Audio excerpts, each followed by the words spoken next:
আমাদের শরীরকে সুস্থ এবং হেলদি রাখতে হলে ব্লাড সার্কুলেশন ঠিক রাখা, মেনলি পায়ের পাতার রক্ত সঞ্চালন বাড়ানো অত্যন্ত গুরুত্বপূর্ণ। কারণ রক্ত আমাদের শরীরের প্রতিটি কোষে অক্সিজেন এবং নিউট্রিয়েন্টস সাপ্লাই করে এবং বর্জ্য পদার্থকে রিমুভ করতে সাহায্য করে। Hello, welcome. আমি তমাল নাগ, একজন ফিজিওথেরাপিস্ট। আমি আজকে আপনাদের দেখাবো কিছু সহজ ব্যায়াম, যেগুলো নিয়মিত অভ্যাস করলে আপনি আপনার পায়ের এবং পায়ের পাতার রক্ত সঞ্চালনকে বাড়িতে খুব সহজেই বাড়াতে পারবেন। প্রথম ব্যায়াম, একটি ফোম রোল নেবেন। এই ফোম রোল আপনি অর্থ সার্জিক্যালের দোকানে বা অনলাইনে পেয়ে যাবেন। যদি ফোম রোল না থাকে, আপনি একটি পিভিসি পাইপের উপর একটি টাওয়েলকে রোল করে বেঁধে নেবেন। এরপর এভাবে পা মিলে বসবেন এবং ফোম রোলটিকে প্রথমে ক্রাম মাসেলের নিচে এইভাবে রাখবেন। এরপর দুটি হাতে এভাবে সাপোর্ট নিয়ে আপনি ফোম রোলটির ওপর কাপ মাসেলকে এইভাবে রোল করে ম্যাসেজ করার চেষ্টা করবেন। 1 থেকে 1.5 মিনিট আপনি ফোম রোল দিয়ে পুরো কাপ মাসেলকে ম্যাসেজ করার চেষ্টা করবেন। এরপর একই রকমভাবে আপনি আপনার ফোম রোলটিকে বাঁ পায়ের নিচে রাখবেন এবং একই রকমভাবে আপনি বাঁ পায়ের কাপ মাসেলকেও ফোম রোলটি দিয়ে এভাবে রোল করে করে ম্যাসেজ করার চেষ্টা করবেন 1 থেকে 1.5 মিনিট। এরপর ফোম রোলটিকে আপনি আপনার এই হ্যামস্ট্রিং মাসল অর্থাৎ থাইয়ের পিছনে যে মাসল থাকে তার নিচে রাখবেন। একই রকমভাবে পিছনে হাতে সাপোর্ট নেবেন।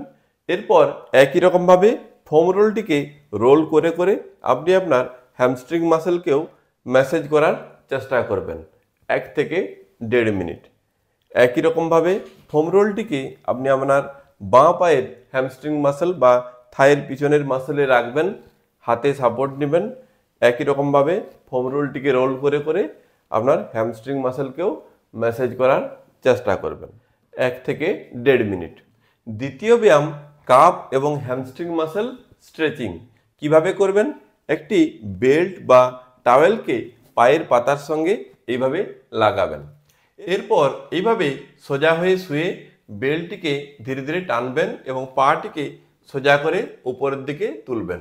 আপনি ফিল করবেন আপনার কাপ এবং হ্যামস্ট্রিং মাসলে স্ট্রেচ অনুভব করছেন। এই স্ট্রেচড অবস্থাতে 30 সেকেন্ড হোল্ড করে থাকবেন।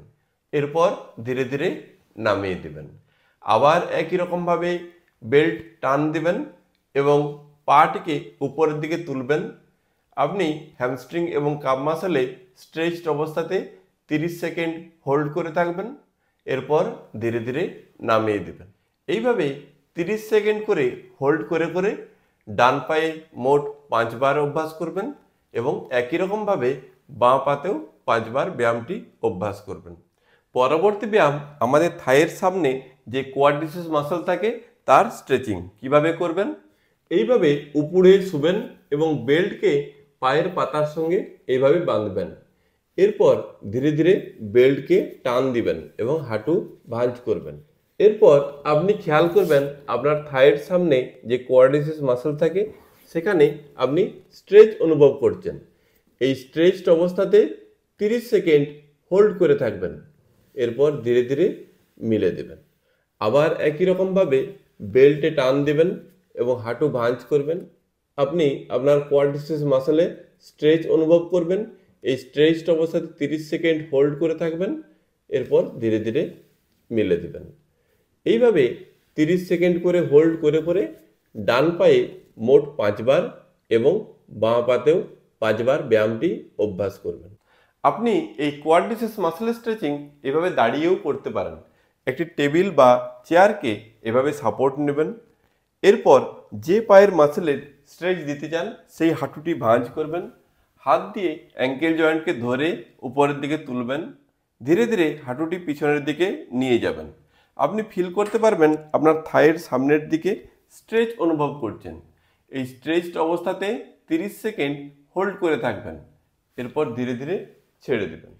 এইভাবে 30 সেকেন্ড করে স্ট্রেচ দিয়ে দিয়ে বাঁ পায়ে মোট 5 বার অভ্যাস করবেন এবং একই রকমভাবে আপনার ডান পাতেও ব্যায়ামটি 5 বার অভ্যাস করবেন।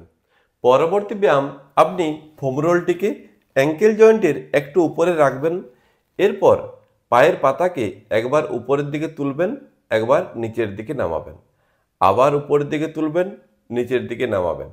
এইভাবে ডান পায়ে মোট 20 বার এবং বাঁ পাতেও 20 বার ব্যায়ামটি অভ্যাস করবেন। পরবর্তী ব্যায়াম, আপনি এভাবে চিত হয়ে শুবেন, পায়ের নিচে দুটি বালিশ দিয়ে পাটিকে বডি লেভেলের থেকে একটু উপরে রাখবেন। এরপর একই রকমভাবে পায়ের পাতা দুটিকে উপরে তুলবেন এবং নিচের দিকে নামাবেন। এইভাবে দুটি পাকে মোট 20 বার তুলবেন এবং নামাবেন। পরবর্তী ব্যায়াম, আপনি চেয়ারে এভাবে দুটি পাকে 1 থেকে 1.5 ফুট ফাঁকা রেখে বসবেন। এরপর পায়ের গোড়ালি দুটিকে একবার উপরের দিকে তুলবেন, একবার পায়ের পাতাগুলিকে উপরের দিকে তুলবেন, আবার গোড়ালি উপরের দিকে তুলবেন, একবার পায়ের পাতা উপরের দিকে তুলবেন। এইভাবে মোট 20 বার করে গোড়ালি এবং পায়ের পাতা উপরের দিকে তুলবেন এবং নামাবেন। পরবর্তী ব্যায়াম, আপনি দুটি পাকে 1 ফুটের মতো ফাঁকা রেখে সোজা হয়ে দাঁড়াবেন।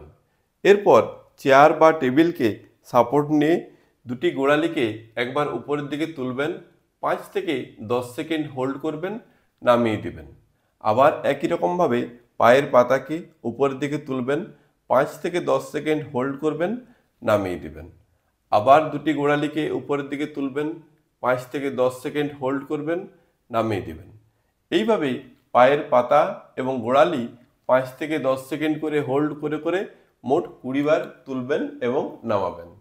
পরবর্তী ব্যায়াম, দুটি পাকে 1 ফুটের মতো ফাঁকা রেখে সোজা হয়ে দাঁড়াবেন। এরপর টেবিল বা চেয়ারকে সাপোর্ট নিয়ে ধীরে ধীরে হাফ স্কোয়াটে বসার চেষ্টা করবেন। 5 থেকে 10 সেকেন্ড হোল্ড করবেন, সোজা হয়ে যাবেন। আবার হাফ স্কোয়াটে বসার চেষ্টা করবেন, 5 থেকে 10 সেকেন্ড হোল্ড করবেন, সোজা হয়ে যাবেন। এইভাবে 5 থেকে 10 সেকেন্ড করে হোল্ড করে করে মোট 20 বার হাফ স্কোয়াটে বসার চেষ্টা করবেন এবং দাঁড়িয়ে যাবেন। এই সমস্ত ব্যায়ামগুলি আপনাকে সারাদিনে 2 বার অভ্যাস করতে হবে। এই ধরনের ব্যায়ামের নিয়মিত ভিডিওর আপডেট পেতে আপনি আমার এই চ্যানেলটি সাবস্ক্রাইব করুন। ভিডিওটি শেষ পর্যন্ত দেখার জন্য ধন্যবাদ। সুস্থ থাকবেন, ভালো থাকবেন।